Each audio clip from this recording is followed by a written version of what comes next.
नमस्कार श्रोते हो.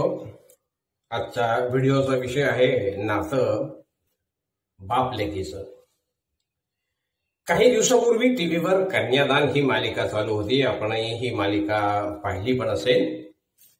असेच एका दिवशी निवांत बसलो असताना त्या मालिकेचे शीर्षक गीत सहज आठवले आणि त्या शीर्षक गीतातल्या शेवटच्या ज्या ओळी होत्या त्या मनाला स्पर्श करून गेल्या.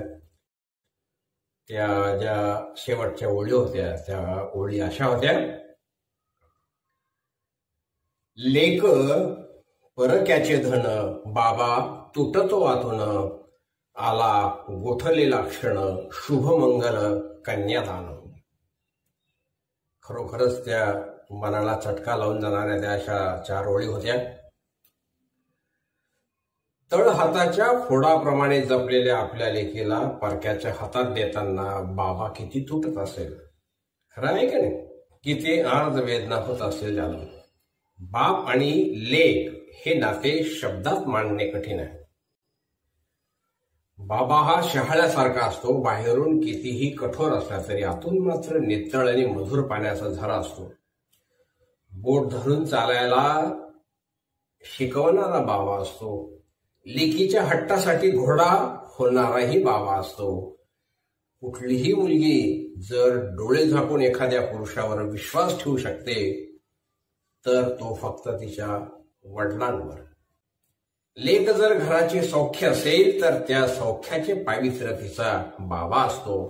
संस्कार देणारी आई असली तरी ते संस्कार जपणारा बाबा असतो. संयम देणारी आई असली तरी खंबीर बनवणारा बाबा असतो. कामावरून येताना रोज न चुकता खाऊ आणणाराही बाबाच असतो. पिकनिकसाठी पैसे बाबाच देतो.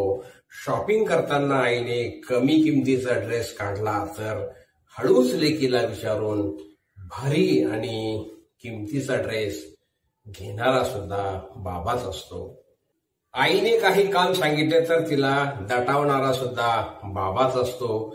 लेकीचे पहिले बोबडे बोल, तिने टाकलेले पहिले पाऊल, तिचे लाढीक वागणे, तिची घरभर पैंजणांची छुमछुम हे सगळे पाहून सुखावतो तो बाबा असतो.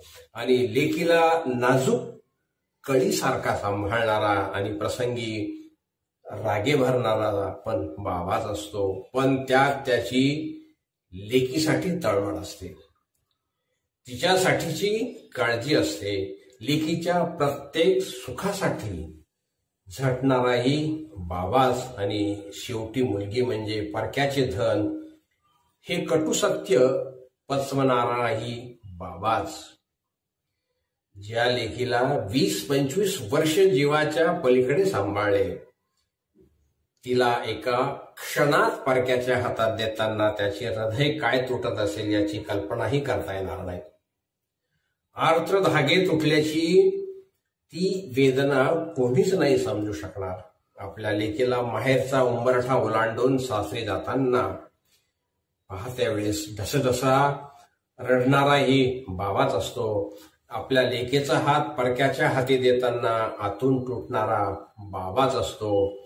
दिल्या घरी सुखी राहा म्हणताना मनातून खचलेलाही बाबाच असतो. असा हा बाबा त्याच्या लेकीचे सर्वस्व असतो. आणि फक्त लेकच तिच्या बाबाचे मन ओळखू शकते. लेकीचा स्वतःपेक्षा जास्त विश्वास तिच्या बाबावर असतो. लग्नानंतर मुलीचे नाव जरी बदलले तरी तिचे बाबा बरोबरचे नाते कधीच बदलत नाही. ती शेवटपर्यंत तिच्या बाबाची छोटी परीच असते. एक गोंडस परी. जाताना हेच विचारेल की माझा हा व्हिडिओ आपणास कसा वाटला.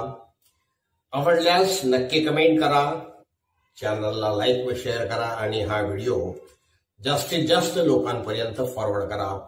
पुन्हा भेटूयात पुढील व्हिडिओमध्ये नवीन विषय घेऊन. तोपर्यंत नमस्कार, धन्यवाद.